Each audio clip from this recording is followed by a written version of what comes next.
everybody. I'm Lee Chappell Monroe, and I'm here today to tell you guys the best way to develop a pressing plan. Now, when I say pressing plan, you might be like, what is she talking about? So if you've ever made a block and you've just kind of pressed as you go, and you're just like, someone said something about pressing to dark, that seems good, and you sort of hope for the best, and as you start piecing your elements together, you quickly discover that things are not working out for the best, you could solve all of that by developing a pressing plan. So today I'm going to show you guys the way that I develop my pressing plans. So the first thing that we're going to do is we're going to draw the block. So today I am working with my Luli's garden pattern. And this is a great one because it has a lot of different elements. It has some flying geese, it has half square triangles, and so you're able to really work through the different ways you want to press and kind of figure out the best way to do it. So what we're going to look at are two different things. We're going to look at the different elements of the block, like I said, half square triangles, flying geese, and then we're also going to look at the value of the block. So today I'm working with some great Moda solids, and those are really nice because they have very clear values. Sometimes when you're working with prints, it's harder to tell if it's a dark or it's a light, but this will work really well. So the first thing I've done is I have drawn out the block.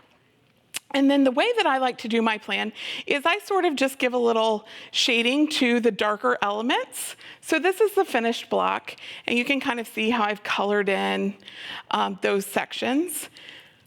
But my first thing is going to be, I'm going to look at the flying geese. So when I'm piecing flying geese to one another, I really prefer to have the seam end up away from the point.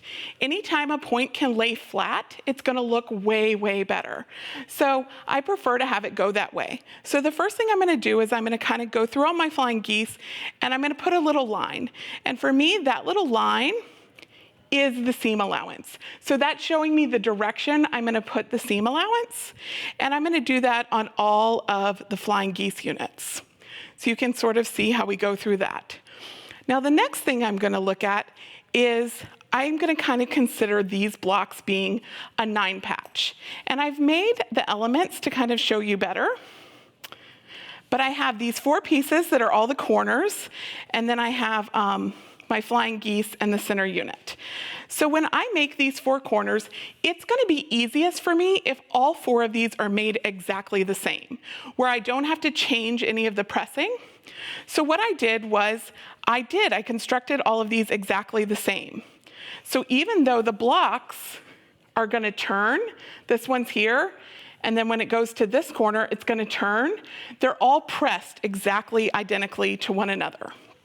So that's going to be my goal on my pressing plan. So the first thing I'll look at is which way all of these are going to go. So because I have this one going up, I know that I need a down here so that those seams can lock to one another. So I have an up and then a down, and then I'm going to do this as an up.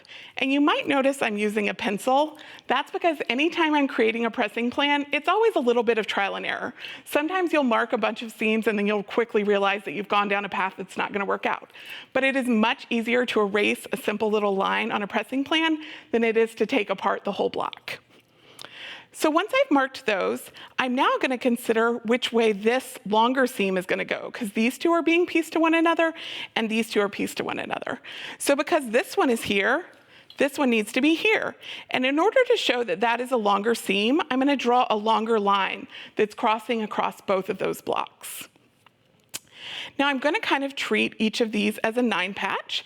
Sometimes your block might be a 12 patch, it might be a 4 patch, but just sort of think of it as those elements, and that way it doesn't seem so overwhelming. So even though this block is 5 different units across, it breaks up into 3 across. So once this one's here, then this one's going to be here, and as I said, I'm doing all 4 of these corners the same. I magically have completed a pressing plan. So using all of the different things I've talked about, this is where all of my seams are going to end up being. So another thing I like to consider is how the blocks are going to lock to one another. So you might notice the quilt that I have behind me and then the quilt that I have right here. Those show you how this quilt actually gets put together. So these blocks are actually being sewn directly to one another. So the easiest way to have them lock to one another is to go through And this is my pressing plan for block 1. And then when it rotates, this is gonna be the exact same block, pressed exactly the same, but by rotating it 90 degrees, I'm able to have all of these seams lock into all of these seams. That's an ideal situation. Sometimes when I get to this step, I realize it's not possible, and there's two things you can do. You can either consider doing open seams, which give you a little bit more flexibility, or the other option is add sashing. Sashing creates a barrier between your seams and sort of a start over, if you will, so you don't have to worry about what the seams are gonna do as they interact with one another. So once you've developed your pressing plan, the most important thing is to take it and hang it directly over your pressing station. If you're working on multiple projects at the same time, you might want to give it a label and just say what it is. But if that's the quilt you're about to start pressing, you can just hang this up and just remember that wherever you've drawn a line, that's where the seam allowance is. So now I'm going to head over to the sewing machine because I want to show you guys the best practices for pressing. So I'm actually going to piece together the center square and then the flying geese unit block. So when we put those together, this is a 6.5-inch seam, so it's a little bit longer, and it also has points. There are points on the two flying geese, so since it's a little bit longer and there's a point that I'm worried about, I am going to go ahead and pop a pin into those two corners. Sometimes you might find that your block elements are a little bit different sized, and so you can always work to ease those together if you're having trouble. Anytime you're easing, if one of your elements is a larger size, if you put the larger one on the bottom, your feed dogs are much better at feeding through a larger size, and it'll sort of spread out that extra fabric and ease it in.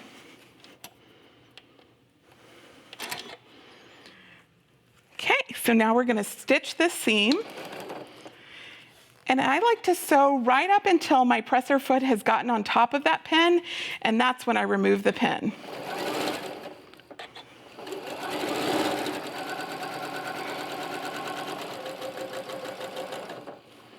And then again, I'm going to let the presser foot get on top of that and stitch off.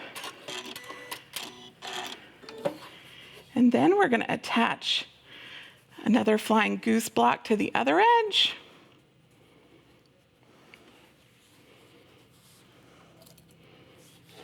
I'm going to skip on the pins just for time's sake, but as you get comfortable, go ahead and remember that those pins can really be a lifesaver.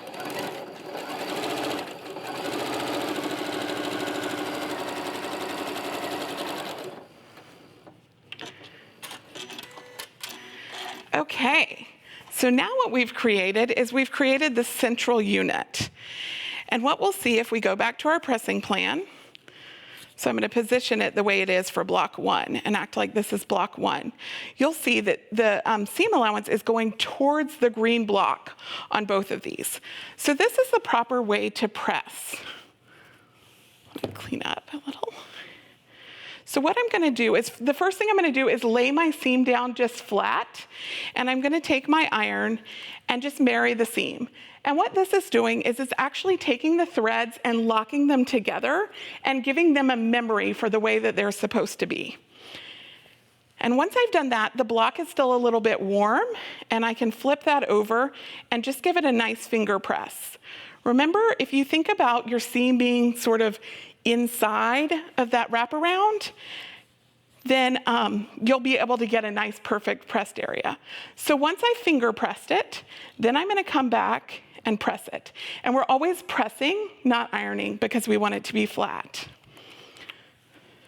So once I've done that, I have a nice clean seam.